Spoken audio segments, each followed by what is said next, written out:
Friends, welcome to ஆர்கேஷ் with PM channel. இன்றைக்கி நம்ம சேனலில் ரொம்ப ஒரு முக்கியமான வீடியோ. அதாவது டிவிக்கு என்னென்ன வாக்குறுதிகள்லாம் இப்போ கொடுத்துருக்காங்க அப்படின்றத டீட்டெயில்டாக ஒரு வாட்டி அனலைஸ் பண்ண போகிறோம். இந்த வீடியோவை லாஸ்ட் வரல ஸ்கிப் பண்ணாமல் பார்த்து முழு டீட்டெயில்ஸை தெரிஞ்சுக்கோங்க.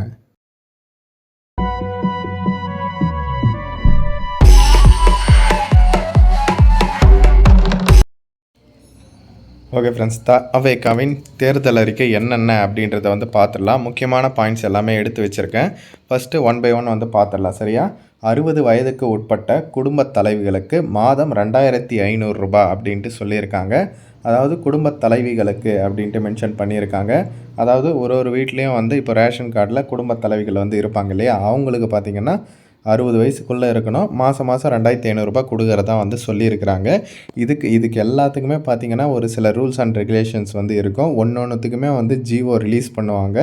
அப்போ தான் அந்த திட்டம் பற்றிய முழு விவரமும் தெரியும். சரியா? இப்போதைக்கு ஷார்ட்டாக சொல்லியிருக்காங்க. அதுக்கடுத்து பார்த்திங்கன்னா ஒரு குடும்பத்திற்குமே வருஷத்துக்கு 6 சிலிண்டர் கொடுக்குறதா சொல்லியிருக்காங்க.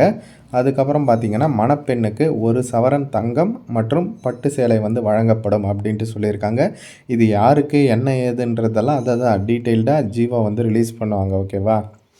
அதுக்கப்புறம் பார்த்திங்கன்னா உறைவிட பள்ளிகள் அப்படின்ட்டு அதையுமே சொல்லியிருக்காங்க. இலவசமாக தரமான கல்வி வழங்குறதுக்கு. ஓகேவா? அதுக்கடுத்து பார்த்திங்கன்னா 20 லட்சம் பிணையில்லா கல்விக்கடன் உத்தரவாதம். ஓகேவா? எஜுகேஷன் லோன் கொடுக்குறாங்களாம். அதை சொல்லியிருக்காங்க. அதுக்கப்புறம் தமிழ்நாட்டில் போதைப்பொருள் இல்லாமல் உருவாக்க போகிறதாகவும் சொல்லியிருக்காங்க. அதுக்கப்புறம் பார்த்திங்கன்னா சுகாதார காப்பீடு இன்சூரன்ஸ் ஒரு குடும்பத்துக்கு 25 லட்சம் வரலும் கொடுக்குறதா சொல்லியிருக்காங்க. இப்போ ஆல்ரெடி பார்த்திங்கன்னா 5 லட்சம் இருக்குது இல்லையா, அதை 25 லட்சம் கொடுக்க போகிறதா சொல்லியிருக்காங்க. அதுக்கப்புறம் இன்னொரு முக்கியமான விஷயம், வேலையில்லா பட்டதாரிக்கு மாதம் 4000 ரூபாய் கொடுக்க போகிறதா சொல்லியிருக்காங்க. அதுக்கடுத்து டிப்ளமோ படிச்சுட்டு வேலை இல்லாமல் இருக்கிறவங்களுக்கு 2500 ரூபாய். அதாவது டிகிரி படித்தவங்களுக்கு 4000 ரூபாவும் டிப்ளமோ படித்தவங்களுக்கு 2500 ரூபாவும் சொல்லியிருக்காங்க. அதுக்கப்புறம் பார்த்திங்கன்னா தொழில் பண்ணுறதுக்கான ஒரு கடன் திட்டம் 25 லட்ச ரூபாய் கடன் உத்தரவாத திட்டம் அதையும் கொடுக்க போகிறதா சொல்லியிருக்காங்க. அதுக்கப்புறம் இன்னொரு முக்கியமான விஷயம், பயிர்க்கடன் தள்ளுபடி பண்ணுறது. ஆல்ரெடி பயிர்க்கடன் வாங்கியிருப்பாங்க இல்லையா, அவங்க 5 ஏக்கருக்கும் குறைவாக நிலம் வச்சுன்னு இருந்தாங்க அப்படின்னா அவங்களுக்கு பயிர்க்கடன் தள்ளுபடி வழங்கப்படும் அப்படின்றத சொல்லியிருக்காங்க. அதுக்கப்புறம் 5 ஏக்கருக்கு மேலே வச்சுன்னு இருக்கிறவங்களுக்கு அதில் 50% பயிர்க்கடன் தள்ளுபடி பண்ண போகிறதா சொல்லியிருக்காங்க. அதுக்கப்புறம் கரும்பு ஒரு டன்னுக்கு பார்த்திங்கன்னா 4500. ஓகேவா? அந்த விவசாயம் பண்ணுவாங்க இல்லையா கரும்பு எல்லாமே, அது ஆதார விலை 4500 ரூபாய் ஒரு டன்னுக்கு கொடுக்கப்படும் அப்படின்றத சொல்லியிருக்காங்க. அதுக்கப்புறம் 5 லட்சம் இலவச சோலார் பம்பு செட்டு வழங்கப்படும். அதுக்கப்புறம் பார்த்திங்கன்னா முதியோருக்கான ஓய்வூதியம் மாதம் 3000 ரூபாய் கொடுக்க போகிறதா சொல்லியிருக்காங்க. அதுக்கப்புறம் பார்த்திங்கன்னா இந்த 5 வருஷத்தில் 5 லட்சம் இளைஞர்களுக்கு வேலைவாய்ப்பு உருவாக்கப்படும் அப்படின்ட்டு சொல்லியிருக்காங்க.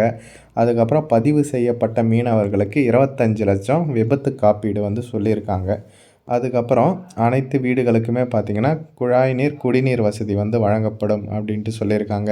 அதுக்கப்புறம் இன்னொரு முக்கியமான விஷயம், ஒவ்வொரு குடும்பத்துக்கும் 200 யூனிட்டு கட்டணமில்லா மின்சாரம். இப்போ 100 யூனிட் கொடுக்குறாங்க இல்லையா, அதை 200 யூனிட்டாக இன்க்ரீஸ் பண்ணியிருக்காங்க. இப்போவே நிறைய ஒரு சில பேருக்கு பார்த்திங்கன்னா வீட்டில் 100 யூனிட் இருக்கிறதுனால அவங்களுக்கு கரண்ட் பில்லு ஒரு சில பேருக்கு வரதில்லை ஒரு சில மாதம். இப்போ 200 யூனிட்டாக இன்க்ரீஸ் பண்ணால் கரண்ட் பில் கட்டுறது கொஞ்சம் கம்மியாகும், அதோட செலவெல்லாம் மிச்சம் ஆகும். அதுக்கப்புறம் பார்த்திங்கன்னா ஒப்பந்த ஆசிரியர், அதாவது டெம்பரரியாக ஒர்க் பண்ணுறாங்க இல்லையா, அவங்க பார்த்திங்கன்னா பர்மனெண்ட் பண்ணப்படும் அப்படின்ட்டு சொல்லியிருக்காங்க. அதுக்கப்புறம் பார்த்திங்கன்னா ஒரு மாவட்டத்துக்குமே செப்பரேட்டாக ஒரு மாஸ்டர் பிளான் இருக்குது அப்படின்ற மாதிரி சொல்லியிருக்காங்க. அதுக்கப்புறம் பார்த்திங்கன்னா தமிழ்நாட்டை இந்தியாவிலேயே ஒரு ஏஐ தலைநகரமாக மாற்றுவோம் அப்படின்ட்டு சொல்லியிருக்காங்க. அதுக்கப்புறம் 21 நாட்களுக்குள்ள வணிக உரிமை உத்தரவாதம். அதுக்கப்புறம் அரசு திட்டங்கள் ரேஷனு அது எல்லாமே உங்கள் வீட்டுக்கே கிடைக்கிற மாதிரி பண்ணப்படும் அப்படின்ற மாதிரி சொல்லியிருக்காங்க. நிறைய இன்னுமே சொல்லியிருக்காங்க. அது ஒரு 80 பேஜஸ் கொண்ட பிடிஎஃப். அதனோட லிங்க்கும் வேணால் நான் டிஸ்கிரிப்ஷனில் கொடுக்குறேன். நீங்கள் ஒன்றுமே செக் பண்ணி பார்த்துக்கலாம். விவசாயத்துக்கு தனியாக, எஜுகேஷன் தனியாக, லோன் தனியாக, அந்த மாதிரி தனித்தனியாக இருக்குது. இப்போதைக்கு முக்கியமான பாயிண்ட்ஸ் எல்லாமே எடுத்து நான் உங்களுக்கு எக்ஸ்ப்ளனேஷன் பண்ணியிருக்கேன். இந்த மாதிரியான யூஸ்ஃபுல் இன்ஃபர்மேஷனுக்கு நம்ம சேனலை சப்ஸ்கிரைப் பண்ணிக்கோங்க. அது மட்டும் இல்லாமல் தேர்தல் தொடர்பாக தொடர்பான நிறைய வீடியோஸ், அதாவது டிவிகே ஆட்சி வந்து அமையறதுக்கு என்னென்ன வாய்ப்புகள் வந்து இருக்குது, இல்லை டிஎம்கே ஏடிஎம்கே ஆட்சிகள் அமையறதுக்கு என்னென்ன வாய்ப்புகள் இருக்குது, அந்த மாதிரி எல்லாமே வந்து நம்ம சேனலில் அப்டேட் பண்ணிட்டு தான் வந்து இருக்கோம். இந்த மாதிரியான யூஸ்ஃபுல் இன்ஃபர்மேஷனுக்கு ஃபஸ்ட்டு சப்ஸ்கிரைப் பண்ணிக்கோங்க. இந்த வீடியோவை மஸ்ட்டாக உங்கள் ஃப்ரெண்ட்ஸ் அண்ட் ஃபேமிலி குரூப்லேயுமே தெரியப்படுத்துங்க. தேங்க்ஸ் ஃபார் வாட்சிங் ஃப்ரெண்ட்ஸ்.